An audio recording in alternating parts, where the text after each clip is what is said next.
I had a great recipe for you today. It is a lovely holiday dessert called Panforte, which means strong bread, but it's really more of a cake. And it's sweet, but not super sweet, and it's made with lots of dried fruit and nuts and spices. It really has a holiday feel, and it's so nice to have around the holidays and Christmas. It's from northern Italy in the Siena area, and that's where this started. And it's just such a great recipe that you can make and then package it up and give it to a friend or neighbor, or you can serve it at your table, but really it'll last quite some time because it's basically dried fruit and nuts. So you can keep it in the fridge, you could freeze part of it, but you can leave it out probably on the counter for a while too. But probably in the fridge is best, but it's so good. Lots of really good spices. So I've started off with cutting up some finely chopped, maybe about 1/4 inch size pieces of dried apricots and figs. And I'm going to put them into my bowl.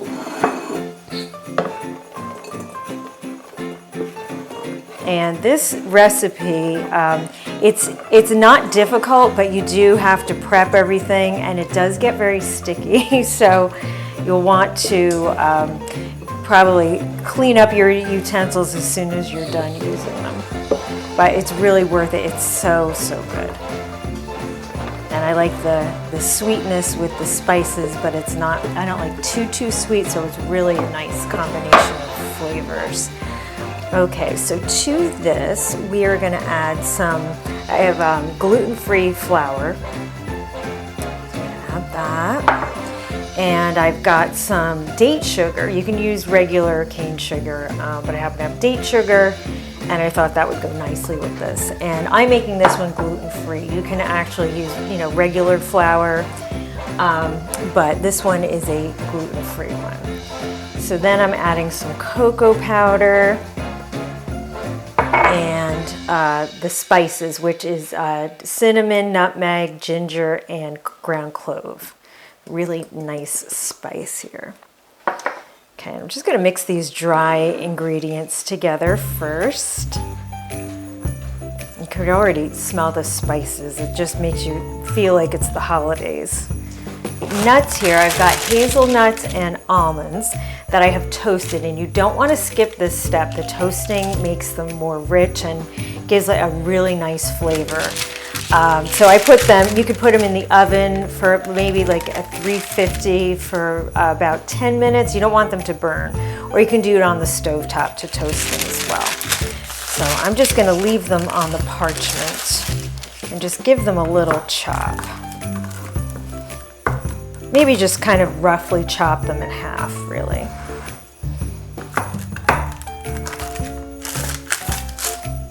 Okay, now I've given that a rough chop, approximately in half. So we're just gonna dump that.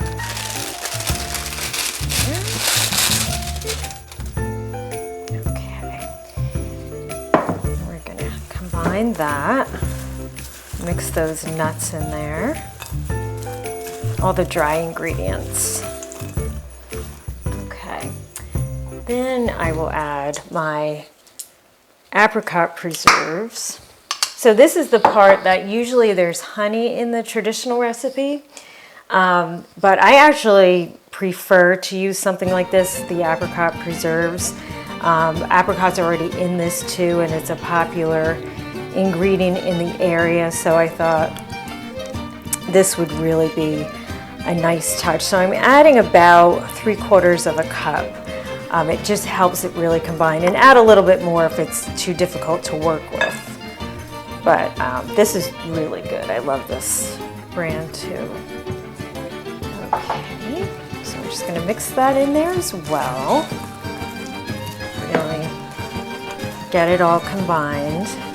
Some orange zest, and I'm probably going to use about all of this orange in here, but it just gives such a bright citrus flavor that goes so well with the spices and the chocolate.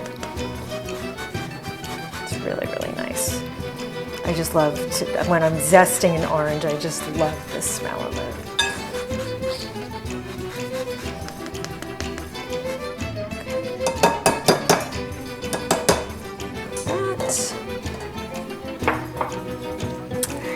Added that, and the other thing is some freshly ground black pepper.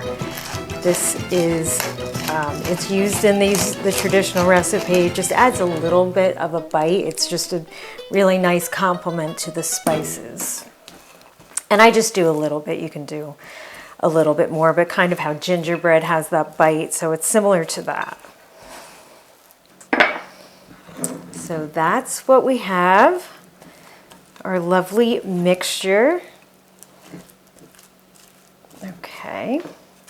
And then what I'm going to do is put it in, I have a baking pan that I've lined with some parchment, but I'm also going to just put a little bit of olive oil brushed in here to prevent it from sticking. It just really helps with that. And I'm just going to brush just very lightly the bottom and sides, just so that it'll be easier to take out when I'm done. And then I will pour my mixture in here. And it's just really just, oops, a chunky mixture.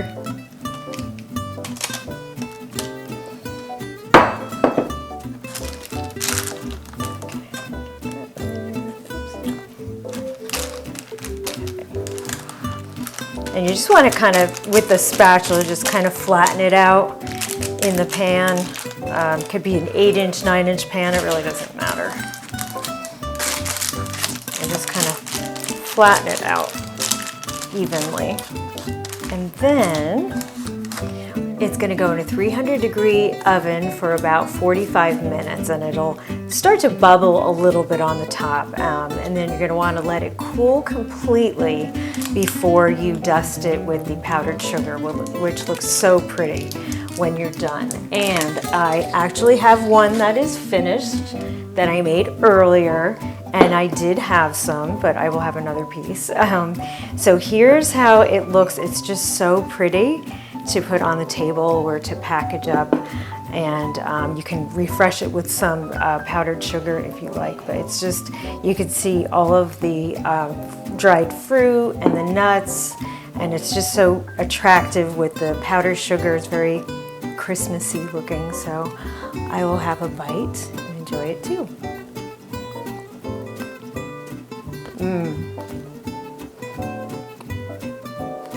The nuts and the fruit and spices, very, very good. I hope you enjoy and make it too, and happy holidays.